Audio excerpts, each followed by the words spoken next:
नमस्कार मित्रांनो, पंढरपूरमधून आज एक अत्यंत महत्त्वाची आणि आनंदाची बातमी समोर येत आहे. आषाढी एकादशीच्या पार्श्वभूमीवर मुख्यमंत्री देवेंद्र फडणवीस आज पंढरपूर दौऱ्यावर असून पंढरपूर कृषी उत्पादन बाजार समितीच्या परिसरात आयोजित करण्यात आलेल्या भव्य कृषी महोत्सवाला ते उपस्थित राहणार आहेत. या कार्यक्रमाकडे संपूर्ण जिल्ह्यातील शेतकऱ्यांचे लक्ष लागले आहे. या कृषी महोत्सवाला शेतीतील आधुनिक तंत्रज्ञान, विविध शासकीय योजना, पीक व्यवस्थापना, सिंचन, कृषी यंत्रसामग्री आणि शेतकऱ्यांसाठी उपलब्ध असलेल्या योजनेची माहिती दिली जाणार आहे. राज्यभरातून आलेले शेतकरी या कार्यक्रमात सहभागी होत आहेत.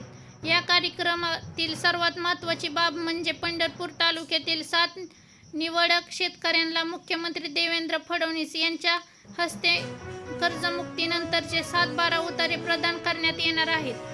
हा सन्मान त्या शेतकऱ्यांसाठी मोठा दिलासा मानला जात आहे. याचबरोबर पात्र लाभार्थी शेतकऱ्यांच्या खात्यात 2 लाख रुपयांपर्यंतचा लाभ वितरण प्रक्रियेलाही सुरुवात होत असल्याची माहिती समोर आली आहे. मात्र हा लाभ सर्व शेतकऱ्यांचा एकाच वेळी मिळणार नसून शासनाने निश्चित केलेल्या पात्रतेनुसार लाभार्थ्यांना दिला जाणार आहे.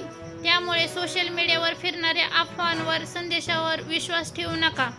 दरम्यान मुख्यमंत्री फडणवीस यांच्या आगमनामुळे पंढरपूरमध्ये कडेकोट पोलीस बंदोबस्त ठेवण्यात आला आहे. वाहतूक व्यवस्थेत आवश्यक बदल करण्यात आले असून कार्यक्रमस्थळी मोठ्या प्रमाणात सुरक्षा व्यवस्था तैनात करण्यात आली आहे.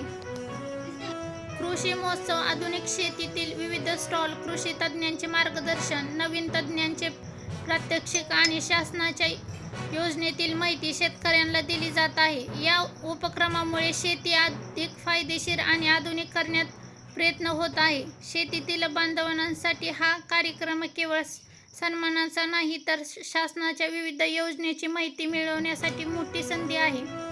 त्यामुळे मोठ्या संख्येने शेतकरी या कार्यक्रमात उपस्थित राहत आहेत. आता या कार्यक्रमातून मुख्यमंत्री आणखी कोणते निर्णय किंवा घोषणा करतात याकडे संपूर्ण जिल्ह्याचे लक्ष लागले आहे. अधिकृत घोषणा होताच त्यांची माहिती आम्ही सर्वप्रथम तुमच्यापर्यंत पोहोचवू.